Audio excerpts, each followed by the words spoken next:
ละน้องละชื่อน้องละมาบ้านนี้เลยได้ตักน้ำบาดาลได้ป่ะนี่เลยแตกต่างจากบ้านเก่าเลยได้อะไรป่ะนี่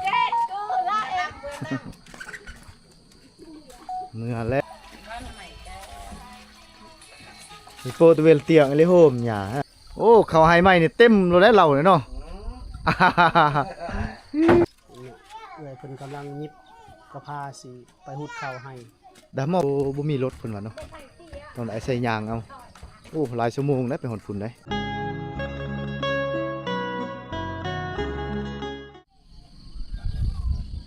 สบายดีท่านผู้ชมที่อยู่ทางในและต่างประเทศยินดีต้อนรับเข้าสู่ช่องวิถีชนเผ่าที่ดำเนินรายการโดยเบาแก้วซึ่งมื้อนี้เบาแก้วได้มาถ่ายทำภาพบรรยากาศยามเช้าๆอยู่ที่หมู่บ้านตุ้งแตงท่านผู้ชมเนาะก็คือหมู่บ้านที่เขาเจ้าย้ายมาเลยเนาะยามเช้าๆเลยจะพาท่านผู้ชมมาชมวิถีชีวิตในยามเช้าของหมู่บ้านตุ้งแตงหลังจากที่เฮาได้ไปหมู่บ้านเก่าเพิ่นเนาะก็คือบ้านห้างแล้วตอนนี้เนาะหลังจากที่เราไปถ่ายทำอยู่ที่หมู่บ้านห้างให้เพื่อนพี่น้องเราได้เบิ่งชมในคลิป EP ผ่านมาเนาะเราก็เลยได้กลับมานอนอยู่ที่บ้านใหม่กับเจ้าเนาะที่จุดที่กับเจ้าย้ายมาตั้งแต่บ้านเก่าเลยมาอยู่บ้านใหม่นี้แต่มื้อนี้เบาแก้วจะให้ทำชมมาฮู้หรือมาชมในหมู่บ้านที่จุดเขาเจ้าตั้งใหม่นี่เนาะเป็นจุดจัดสรรทำชมทางเมืองเพิ่นได้จัดสรรเป็นหมู่บ้านใหม่อยู่แคมทางไปแหละแคมทางเส้นทางที่15เนาะมันสะดวกสบายอยู่นี่มันจะบ่ยุ่งยากกับเส้นทางท่านผู้ชมคือบ้านห้างมันจะยุ่งยากเส้นทางมันขึ้นเฮาได้นอนอยู่เทือนอันยิบ่เนาะบ่อนเฮาเคยนอนนั่นแหละแต่ก่อนเฮาไปบ้านห้างแหละเฮาไปนอนอยู่เพิ่นแหละกลับมาเมื่อคืนนี่เฮาไปถ่ายบ้านห้างแหละเฮาก็กลับมานอนเฮือนเพิ่นอีกเพราะอยู่หั่นมันบ่มีบ่นอนเนาะมันเป็นบ้านห้างแล้วเฮาก็เลยกลับมานอนอยู่ที่บ้านใหม่เพิ่นนี้เพราะฉะนั้นเฮามาเบิ่งบรรยากาศอยู่ที่บ้านใหม่ของบ้านเต่าตุ้งแตงเลยท่านผู้ชมเนาะบรรยากาศยามเช้าเป็นจังได๋วิถีชีวิตการเป็นอยู่ของชาวบ้านมันแตกต่างจากบ้านเก่าเป็นอะไรพี่น้องเนาะไปติดตามชมกันเลยเด้อจุดจัดสรรเขาจะเข้าไปในเนาะทางในพุ่นแหละหมู่บ้านเขาเจ้าหลายๆหลังเนาะเขาจัดสรรมา จะอยู่ติดแคมทางเส้นทางเลขที่ 15A เลยเนาะเส้นทางนี้นี่เส้นทางนี้เราจะเดินทางไปพุ่นแหละหดสมุยหดเวียดนามพี่น้องเนาะหดสะแดนพุ่นแหละเส้นทางนี้เขาเจ้ามาจัดสรรอยู่จุดนี้ออกจากบ้านเก่าบ้านห้างคือทางนั้นนี่เขาขึ้นไปทางนั้นเลยขึ้นไปพูนไกลเลยแต่นี่ไปเนาะจะเป็นบ้านห้างเขาเจ้าเนาะแต่เมื่อวานนี้เขาถ่ายเนี่ยเขาก็หีบออกมาเลยเพราะมันจะค่ำนะครับสมเนาะเขาหีบออกมาเลยมาถ่ายบ้านใหม่เขามานอนอยู่บ้านใหม่นี้แล้วก็เขามาเอาภาพบรรยากาศอย่างเศร้าที่เขาเจ้าตักน้ำตามเข้าว่านึ่งเข้านึ่งน้ำนะครับสมนี่มาเบิ่งบอลเขาเจ้าตักน้ำอยู่นี่เขาเจ้าใส่น้ำบาดาลเนาะคืออยู่บ้านห้างกับเจ้าใส่น้ำห้วยมันจะสะดวกสบายอีกหน่อยหนึ่งครับผู้ชมอันนี้ใส่น้ำบาดาลเลยนายปิ๊ก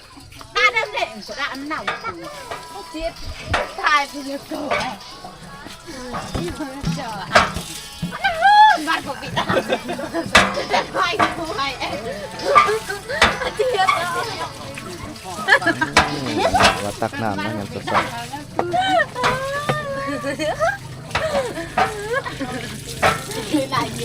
ๆมาอยู่บ้านนี้บุคือบ้านเก่าสบายเนาะตักน้ำห้วยเนาะมาบ้านนี้เลยได้ตักน้ำบาดาลได้บ้านนี้เลยแตกต่างจากบ้านเก่าเลยนะบ้านเก่ามันสะดวกอยู่มีน้ำห้วยข้าวบ้านนอไปกินบ่ตักเอาไปกินญาณนักขโมยเลยดิเรียบเอากระยอนมาชามาชาแล้วมาเดือกบ่ข้าวคือลายเป็นข้างหลังเราหันมานี่ตอนเขาไปบ้านเก่าน่ะบ่เห็นเพิ่นเด้อไปบ้านเก่าบ่เห็นเขาเจ้าเด้อโอ้จะออกมานี่ก่อนแม่นบ่เพิ่นออกมานี่ก่อนครับผมเลยบ่เห็นเขาเจ้าอยู่บ้านเก่าnhà ngói nè cái nhịn ngói đúng không bỏ mày kìa cái đơm kìa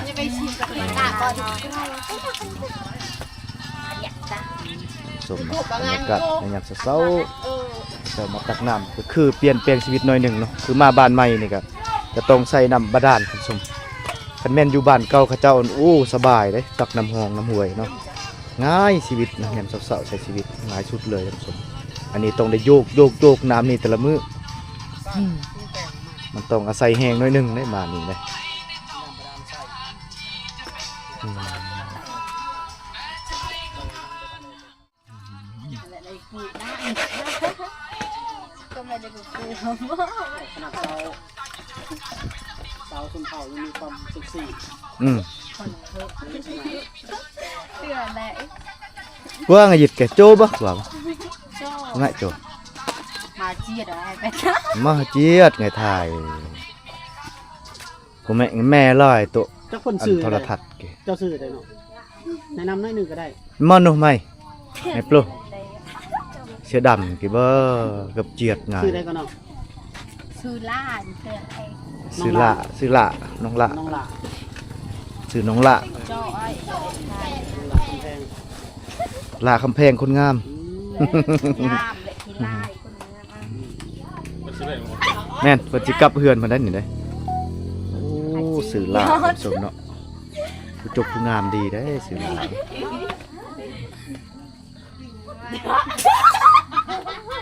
ฮัลโหลช่างคนได้มาแหละโจ้แล้ว โจบ่แล้วมาบ่ไหมมันก็ไปเจียดแตะอันนี้มาให้เจียดบ่ โจ้โดนที่ โจ โจ้ โจให้เจ้าแม่บ่ไหมเลย โจ้แม่บักขึ้นลองดี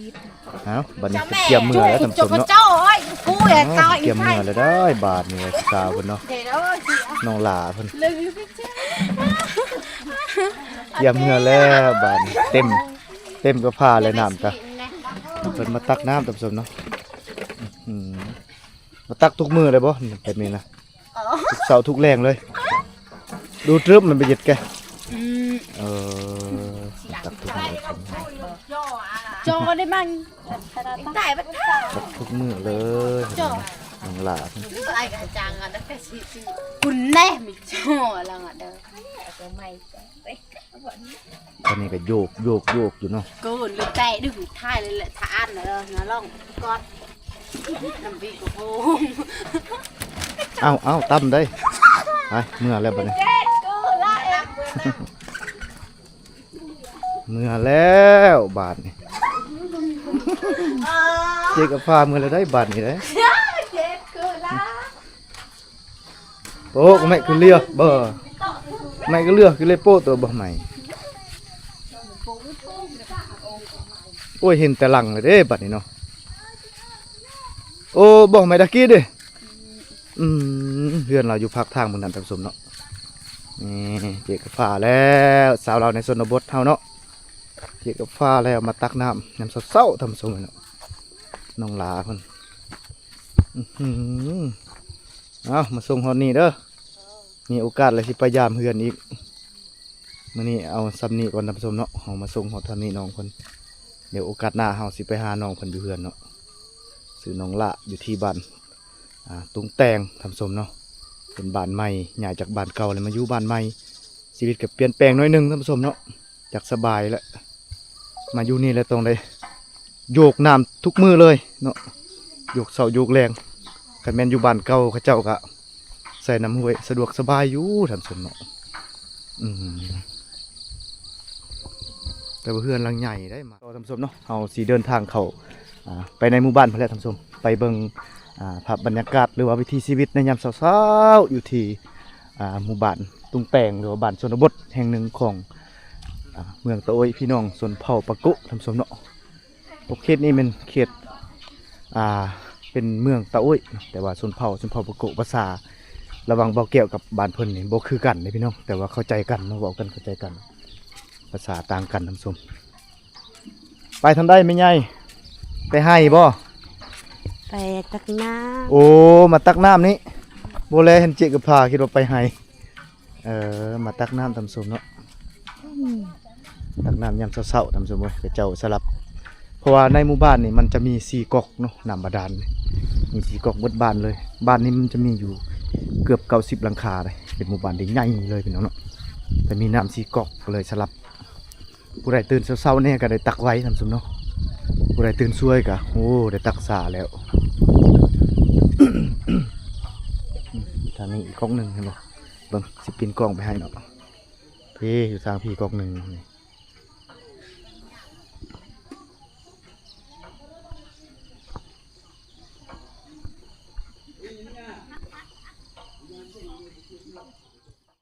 ประมาณ80ปลายหรือ90หลังคาเนี่ยเนาะ 83 อืม แน่ดุงชัวมาแอนเกย เออ ไม่ยังเห็นขวดแล้ว สิมาเบิ่งข้างในกันสมเนาะบรรยากาศยามเช้าจะมีงัวเขียวงัวกับหลายตัวได้บ้านเพิ่นนี่เพิ่นเกี่ยมสิไปให้แล้วไปหุดเข้าได้มื้อนี้นะเฮียมไปหุดเข้าแล้วหุดเข้าให้แล้วเนาะ พวกเริ่มนั่นก็เริ่ม มา หน้านั่นก็โม่ เลือก ที่ดันเอาพูดก็ไม่ยัง บ่ฮู้ว่าทีมงานไปอยู่ไสเลยเดี๋ยวนั้นเนาะบอกแก้วไปเลยเด้ทีมงานน่าจะมือเฮือนไอ้ยิบ่โอ้โหเห็นบ่ขึ้นมาเทิงสินี่ครับบรรยากาศมันจะเศร้าน้ำหมอกตกอยู่เนาะท่านผู้ชมเป็นหมู่บ้านจัดสรรใหม่เนาะน่าจากหมู่บ้านเก่าแล้วโอ้เพิ่นว่าอยากน้ำใส่นี่แหละอันอื่นนี่สะดวกหมดแล้วเพิ่นว่าแต่น้ำใส่นี่โอ้อยากหลายเพิ่นว่า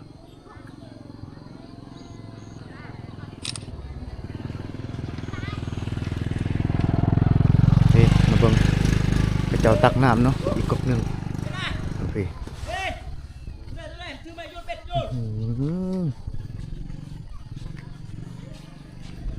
ไปมันมีสี่จุดเนาะหมู่บ้านนี่กระเจ้า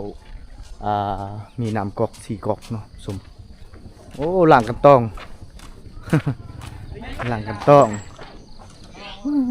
มาเบิ่งลานน้อยเพิ่นตักน้ำยามเช้าๆท่านผู้ชมเนาะ นี่เป็นเฮือนใหม่บ่คือเก่าเด้อท่านผู้ชมเนาะมีมงพุ่นบ้าแน่นหนาทาวรขนาดใดใหญ่มาพี่เลย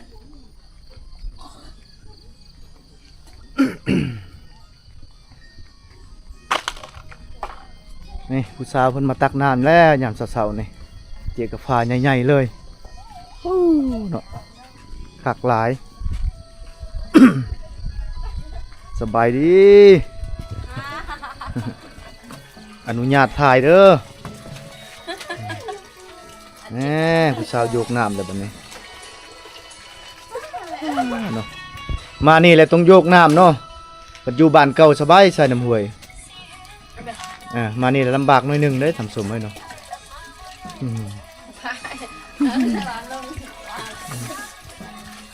นี่มาหนุ่มใหม่แกมาหนุ่มใหม่ก็ไปเจียดไงถ่ายเบอร์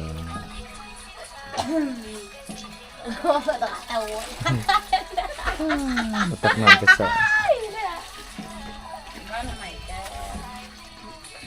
มีโปรตัวเวลเตียงเลยโฮมหยาบางตึโผล่เลยโฮมนักไงก็เกรงตรงนี้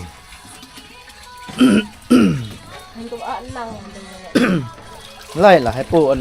ยนหยาตรงนี้ก็เลยโฮมนักไงก็เกรงตรงนี้กว่างี้หยาเป็นใหญ่ๆต้นโดแหละ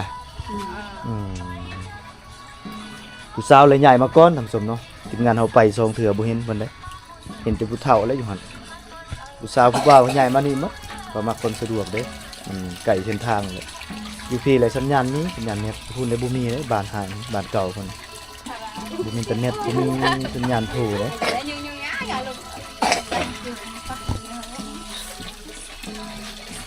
ตักเอาไปกินบ่นี่แม่นบ่ไปกินได้บ่ฮะเอ้าผู้นั้นคือบ่ตักคือยืนอยู่มันตักเลยแม่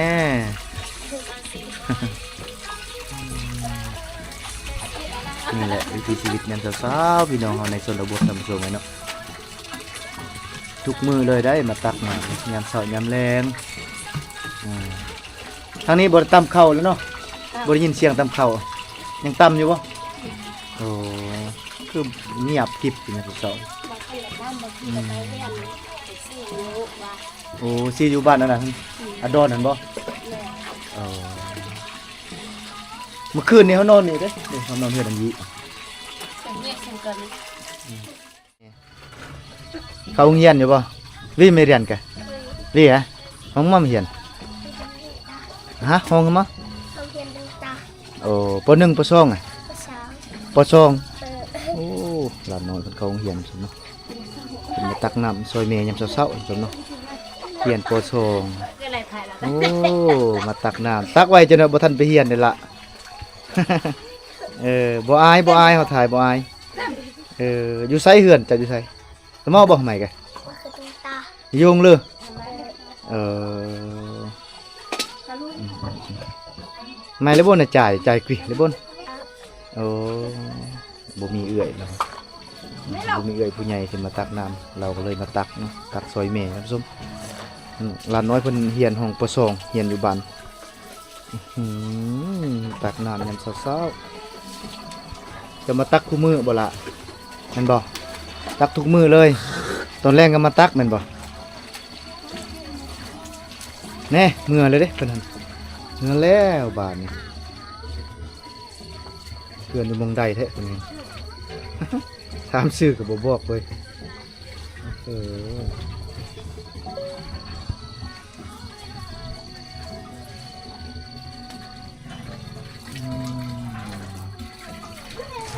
เสือดำมันสูบน้ำแล้วกินน้ำมาพี่นี่กว่าเห็นแน่เห็นว่าจะสิอายเห็นอย่างเนาะใครอยู่เนาะโอ้ลายอยู่หนังจ้ะมาเข้ามาโอ้เพิ่นมาล้างยังบ่แล้วเนาะมาล้างหม้ออีกบาดนี่เมื่อกี้นี่ล้างทังมันนี่ล้างหม้ออีกคันบ่ล้างเป็นขี้เถ้าเด้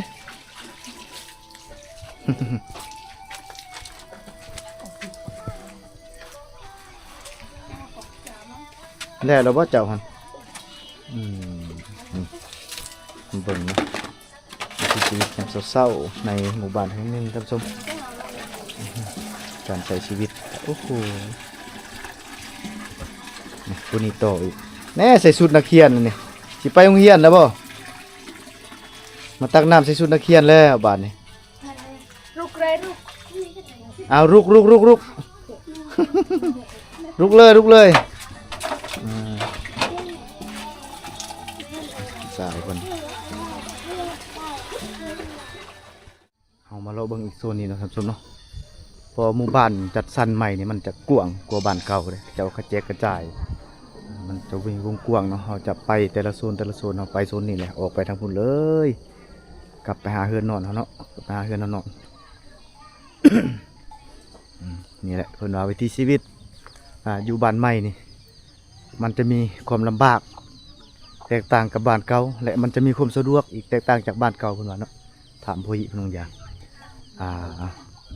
สิ่งที่สะดวกก็คือเวลาเจ็บเป็นเอ็นอุ่นเนาะสบายไปโรงหมอไปสุขศาลามีเส้นทางไปยามค่ำยามคืนเจ็บเป็นก็สบายไปทันเวลาทันเพิ่นว่าเนาะสิ่งที่สะดวกอย่างแรกเลยเนาะอย่างสองก็คือเวลาหูดเข้าหูดน้ำหรือว่าได้เข้าได้น้ำได้สิ่งของต่างๆนั้นจะใส่รถทุกอย่างเลยจึกหอเทือนเลยเห็นไหมเนาะจึกหอเทือนหอตารางเลยอาจจะโบแบกคือแต่เก่าและเนาะอาจจะโบแบกโบหาบคือแต่เก่าเนาะสะดวกสบายหอเทือนก็โกรธแต่สิ่งที่คอยยุ่งยากก็คืออย่างหนึ่งก็คือน้ำเนาะบุมีน้ำใส่ท่านผู้ชมต้องใส่น้ำบาดาลอยู่ทางพี่ต้องโยกเอาทุกมือเนาะคืออยู่บ้านเก่านี่โยกบ่ว่าแหละก็เจ้าใส่น้ำห้วยสบายอยู่ตักเอายำเสาร์ยำแรงสิ่งที่สะดวกคนหนึ่งสะดวกข้อสองคือการหาอยู่หากินเนาะตามธรรมชาติบ่ต้องดิ้นรนหลายอันหลายอย่างก็คือได้กินอาหารดีๆแหละไปกับธรรมชาติเลยหาปูหาปลาตามห้วยเพิ่นแหละตามภาษาบ้านๆเนาะสิ่งที่ดีแต่มานี่เลยบ่มีเลย บ่มีห้วยห้องให้หาเลยเนาะต้องได้กลับไปหาหม้องเก่าท่านผู้ชมอยู่นี่แต่กลับไปหาหม้องเก่าบายดีซานอีหยังพ่อใหญ่ สร้างซานแนวครอบอันนั้นอีหยังก็เอิ้นแนวตาเข้าอันบ่ร่างแม่นน่ะ บ่แม่น บ่แม่นบ่อีหยังอันนี้นี่ กะพร้า อันนี้นะครบกับผ้าเขตเจ้านี่ซานแนวนี้เนาะคันบ่ซานี่ก็บ่เป็นเจียเด้ บ้านคอยเลยบ่ได้เฮ็ดได้นี่เด้ ไปครบแนวนั้นทันเลยบ้านคอย นี่เด้เบิ่งนี่ แนวใด เพิ่นให้เบิ่งเนาะเฮ็ดแนวใดท่านผู้ชมโอ้ นี่ เออทรายมันเนาะ โอ้ สีแช่น ตัวหนึงหั่น โยว้าเนาะเฮ็ดทรายเจียกกับผ้าเนาะบ่ต้องใส่ทรายจากตลาดเอาทรายนี่ใส่มันสิบ่หักบ่ขาดบ่พ่อใหญ่นี่ บ่ขาดดอก เนาะมันแบกได้สบายอันสบายเด้อเนี่ยแบกได้สบายเด้อเนี่ยเนาะ ว่ายเด้ โอ้วายบ่มาสาน ว่ายเด้ โอ้มันทนแท้คันวายนี่ เอาเลยคิดว่าเป็นไม้เหียไม้หยังบ่แม่น บ่ เนาะ แม่นเด้ โอ้วายโดยเฉพาะนี่เนาะ ฮักก็เคยเห็นนะนี่ ไปแต่ละบอนบ่เคยเห็นได้เฮ็ดแบบนี้เด้สายเจกกับผ้าเพิ่นเนาะเพิ่นสานเอาทำสมเนาะเนาะไปหลายบอนเห็นหลายอย่างนี่แหละเพิ่นว่า กันอยู่เฮือนได้บ่เห็นหยังเด้ทำสมไว้เนาะเพิ่นเฮ็ดสายเจกกับผ้าเพิ่นเนาะมาอยู่บ้านใหม่แล้วเนาะพ่อใหญ่เนาะ นะ ต่างจากบ้านเก่าเด้เนาะบ้านใหม่นี้ถือว่าลำบากกับน้ำใช้นี่แหละต้องได้โยกแต่ละมื้อเนาะ น้ำใช้ก็ลำบากนาไผก็บ่มี คันบ้านเก่านี่ตื่นเช้ามาเลยไปตักเอารถได้เนาะง่ายตักเอาง่ายเลยได้บ้านเก่านี่ ง่ายอยู่ หาอยู่หากินก็สบายเข้าป่า อืม หาเก็บผักหักหน่อไม้นั่นแหละหาปูหาปลา ก็แม่นนะ มานี่แหละโอ้บ่มีบนหาได้บัดนี้ต้องได้กลับไปหาอยู่บ้านเก่าได้เนาะ จังสบายกว่าเด้ หายบ้านเก่าอยู่ แต่ว่าสะดวกกับการเวลาเจ็บเป็นนี่แหละ มันสะดวกตัวนี้ เวลาจะเป็นนั่น1 2มันมันชื่อค่ายน่ะสะดวก ซื้อขายสะดวกอันนั้นแล้วก็คนเข้าคนน้ำก็สบายใส่รถจึ๊กหดเฮือนเลย แม่นแล้ว คันบ้านเก่ามันต้องได้แบกเอาได้ ได้แบกได้หาบได้บ้านเก่าได้โอ้มีสะดวกเลยมีคนยุ่งยากเนาะทำสมเนาะนี่ทางพ่อใหญ่เพิ่นขอบใจพ่อใหญ่เด้อนี่ส่วนครัวเพิ่นเนาะส่วนผักหญ้าเพิ่นเอานอนเยือนอำยิเมื่อคืนนี่นอนอยู่หั่น บ่เพิ่นยิกบ่ แม่นนอนอยู่หั่น คันเพิ่นจักนี่ก็ไป นอนนำเพิ่นโอ้ไปเบิ่งทางนั้นทำสมเนาะเกียมใส่ข้าวไหม้แล้วบ่ข้าวสุกเต็มให้แล้วเนาะโอ้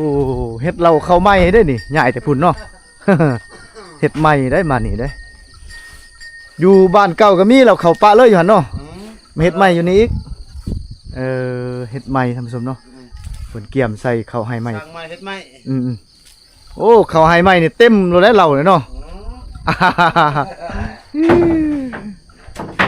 เห็ดเราเขาใหม่พี่น้องเนาะเสาใหม่ๆเลยเห็ดใหม่ๆเลยใหม่ๆเลยทำส้มตั้งใส่บนหินเนาะนี่เป็นตั้งเสาเห็นบ่ตั้งเสาใส่คนหินเลยใส่สังกะสีอีกสะดวกสบายมันได้หลายปีอยู่เป็นหลายปีอยู่นี่ที่เห็ดเราเข้าต้องแอมทางในได้บัดนี้ได้โมเมนต์ได้สิแอมทางนอกว่ะ เข้าแล้วนั่นแล้ว กันแอมทางนอกนี่ใส่เข้าบ่ได้เด้ต้องได้แอมทางในอันนี้ก็มีอีกลังหนึ่งแล้วตัวนี้มันนี่โอ้อันนี้ใส่ผักกะตีไม่เฮียเนาะนี่เนาะเพิ่นใส่ผักกะตีไม่เฮียทำสมเนาะเห็นบ่เขานะเห็นอยู่นอกบ้านได้เราเขาได้นี่พื้นที่สวนมันเนาะใส่ผักกะตีไม่เฮียมาอยู่บ้านใหม่อันยังก็ไหม้หมดเรือนก็ไหม้เราเข้าก็ไหม้เปลี่ยนแปลงหมดจากเดิมอยู่บ้านเก่าเราเข้าเก่า ขอบใจเด้อขอบใจได้แล้วไปท่านผู้ชมเนาะเข้าไปในบ้านเนาะโอ้มาเบิ่งเพิ่นเฮ็ดเราเขาใหม่ท่านผู้ชมเพิ่นว่าใหญ่บ้านใหม่เลยเฮ็ดใหม่เบิดทุกอย่างเลยนับแต่เราเข้าเฮือนซานหัดบ้านซองบนอยู่บนนอนเฮือนขอขึ้นครัวบนเฮ็ดกินเฮ็ดอยู่เฮ็ดใหม่หมดทุกสิ่งทุกอย่างเลยน้ำในก็ใส่น้ำใหม่อีกบ่ได้ตักและน้ำห้วยน้ำห้องพุ่นน่ะตักน้ำบาดาลอีกนาทีกะนี่โอ้บรรยากาศยามเช้าๆพี่น้องเอ้ยเบิ่งธรรมชาติมีภูผาป่าไม้อ้อมแอมหมู่บ้านเลยบ้านนี้ภูสูงเนาะมันจะเป็นกระเจ้าเฮ็ดพัวได้หลังไฟหลังมันเด้แต่ก็มีหลังใหญ่เด้ออยู่นี่เด้อ มีหลังใหญ่หลังตู่บ่บ้านเก่าก็มีแบบเนาะ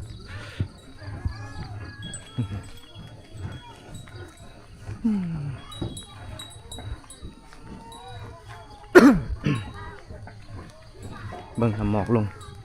นะบ้านเก่าอยู่ทางนั้นแหละทางเขาลงมาทางนั้นได้บ้านเก่าบ้านห่างเจ้าแหละเดี๋ยวนี้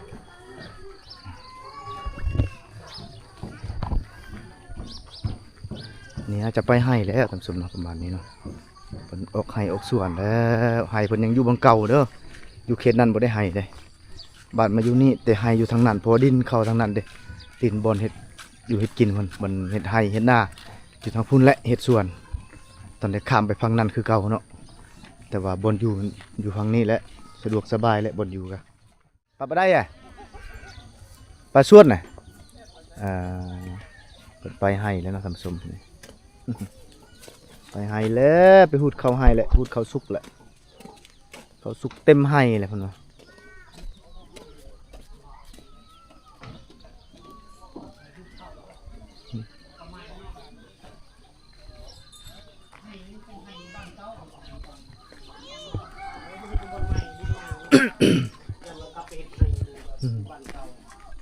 แสดงว่ายังมีที่ดินให้ทำมาหากินอยู่เนาะ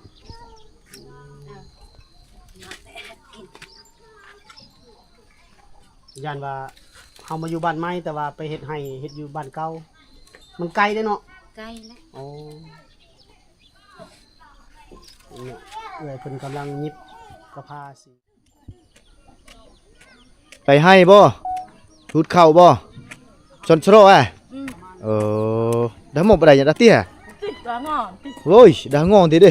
có chết dùng lừa bờ hay phần lệ thằng bạn cầu phần lệ đang súng đó cày phô xung quanh đấy hay phần này cònในnhà ăn bay đấy bạn này mau lại nhà đi trẻ kìa xe à bố mì lốt phần bạn đâu còn lại xe nhàng không lái số mông đấy phải hòn phun đấy cầm nhàng đấyเกือบชั่วโมงหนึ่งแล้วไปหอดไทยเพิ่นเพราะว่าติดกับบ้านห่างเพิ่นนั่นแหละเนาะก็ไกลเติมได้จากนี้ไปท่านผู้ชม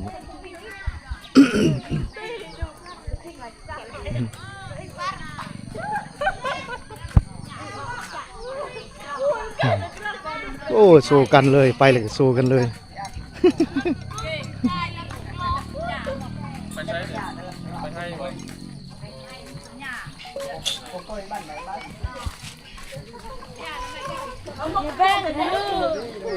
กำลังไปเฝ้าให้บ่ไปหุดเข้าหุดเข้าหุดเข้าสุกอยู่ให้ฤดูกาลหุดเข้าให้กับติดบ้านเก่าคนนี้ให้เขาให้เพิ่นอยู่ทางบ้านเก่าย่างไปให้จะเช้าเลยเนาะ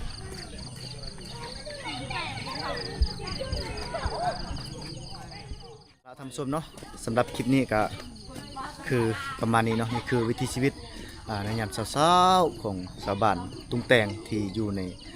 ที่ใหญ่มาอยู่ในบ้านใหม่เนาะนี่แหละภาพบรรยากาศวิถีชีวิตยามเช้าๆของเขตชนบทแห่งหนึ่งของพี่น้องชนเผ่าปะโกะเนาะบ้านตุ้งแตงที่เพิ่นได้ย้ายมาจากบ้านเก่าเป็นบ้านห่างและกลับมาใหญ่บ้านใหม่เนาะมันอยู่บ้านใหม่ชีวิตอาจจะเปลี่ยนไปหลายอันหลายอย่างเพิ่นว่าเนาะจะมีข้อสะดวกและก็มีข้อยุ่งยากตามชมคือได้สัมผัสพ่อใหญ่เพิ่นว่าข้อสะดวกก็คือได้เวลาเจ็บเป็นเลยไปห้องหมอเลยมันง่ายท่านผู้ชมแล้วก็ได้เข้าได้น้ำกับบ่ต้องแบกต้องหาบอีกใส่รถอย่างเดียวหัวเทือนจึ๊กแต่ข้อยุ่งยากก็คือการน้ำใส่นี่แหละต้องโยกทุกมื้อเนาะโยกแหละอันที่สองเหมือนกันหาอยู่หากินปกติก็เจ้าเคยหาอยู่หากินตามธรรมชาติตามแม่น้ำห้วยเนาะแต่มานี่แหละบ่ได้ท่านผู้ชมเพื่อได้จกเงินซื้อ นี่แหละพี่น้องชีวิตการเป็นอยู่การเปลี่ยนแปลงคันเฮาได้ย้ายมาจุดใหม่เลยชีวิตก็ต้องเปลี่ยนใหม่ทั้งสองเนาะนี่คือบรรยากาศทางหลังบ่อเกลเป็นบ้านใหม่เลยตัวอยู่นี่จะมี80ปลายหลังคาเกือบ90เนาะกับเจ้าใหญ่เลยทุกคนก็ประมาณนี้ท่านผู้ชมเฮาจะพอกันคลิปใหม่เนาะสำหรับคลิปนี้บ่อเกลนำเสนอประมาณนี้เนาะก็จะขอบใจให้พี่น้องเนาะที่ติดตามชมบ่อเกลแต่ต้นจนจบแล้วก็บอกคำโฆษณาให้ข้าพเจ้ามีรายได้เนาะแล้วก็ขอบใจให้พี่น้องที่ว่ากดติดตามกดไลค์กดแชร์คอมเมนต์ใต้คลิปเพื่อเป็นกำลังใจทางบ่าวเกียวให้คลิปต่อไปเนาะสำหรับคลิปนี้ขอจบไปเพียงเท่านี้พบกันในคลิปใหม่เนาะสุดท้ายนี้ขอกล่าวคำว่าสบายดี